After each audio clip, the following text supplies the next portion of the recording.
aislamiento social, preventivo y obligatorio posibilita la disminución de los riesgos de contagios, pero a su vez, como daño colateral, está forzando mayor tiempo de convivencia de las mujeres que sufren violencia de género con su agresor durante las 24 horas del día. En la Argentina se registraron 36 femicidios durante el periodo de la cuarentena. Este número alarmante induce a los estados a establecer nuevos mecanismos de una protección integral a las víctimas de violencia de género. Ante esta situación, en Misiones decidimos conformar un gabinete compuesto por distintas áreas para coordinar acciones de protección. Este trabajo, con un objetivo en común, se inicia con un periodo de diagnóstico previo, en donde los especialistas indicaron que las denuncias de casos de violencia mermaron en distintas localidades de la provincia, no porque hayan disminuido los casos, sino que al estar aisladas con la víctima, con su agresor, se encuentra imposibilitada asistir a una comisaría para realizar la denuncia. Sin embargo, pudimos constatar que las denuncias informales, como llamadas telefónicas o mensajes de WhatsApp, tuvieron un crecimiento exponencial. Los relevamientos indican que compartir la vivienda con un agresor durante las 24 horas del día convierte sistemáticamente en un espacio de mayor peligrosidad para la víctima. Los índices son aberrantes. Durante el año 2019, en la Argentina hubo un femicidio cada 29 horas, según el informe que difundió la ONG de la Casa del Encuentro, en el que remarca que durante ese año, de un total de 299 femicidios, la mitad de esos crímenes fueron cometidos dentro de la casa donde convivían con sus asesinos. Los datos relevados nos muestran que la violencia machista no cesa. A este escenario de violencia se le ha sumado la particularidad del aislamiento social preventivo y obligatorio, que deja más expuesta a las mujeres, ya que en muchos casos conviven con su agresor.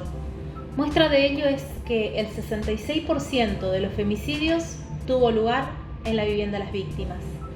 En la Cámara de Representantes, desde la Comisión de Niñez, Género, Familia y Juventud, convocamos a un trabajo multidisciplinario, donde abordamos la temática desde el lugar que cada uno representa, con el fin de articular acciones de prevención, resguardo, contención de la víctima de violencia.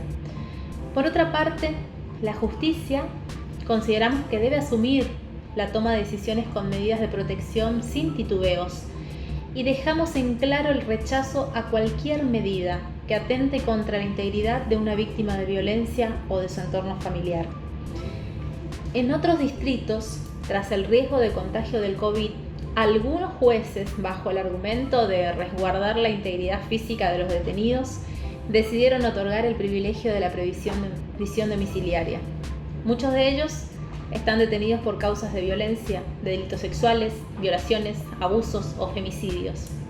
Consideramos que es una irresponsabilidad liberarlos. No deben salir, deben estar presos, cumplir con su condena, ya que esto representa un peligro permanente para las víctimas y el de sus familias.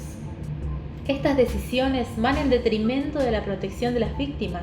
Solicitamos al Poder Judicial que se tengan en cuenta los delitos de odio por género y ocuparnos de garantizar el cumplimiento de las medidas de protección y la celeridad ante las denuncias recibidas.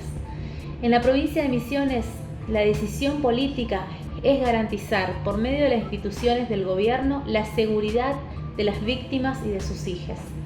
El gobernador Oscar Herrera Huat anunció ante la Cámara de Representantes en su discurso de apertura de las sesiones el 1 de mayo que dará prioridad de la problemática de género, impulsando las capacitaciones de la ley Micaela, con referentes en acciones interinstitucionales, medida que se llevará adelante adecuando los mecanismos al contexto que vivimos.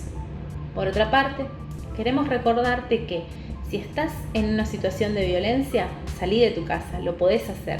Aunque estemos en cuarentena, llama a la línea 137 que funciona a las 24 horas todos los días del año. Recordá que vos no estás sola.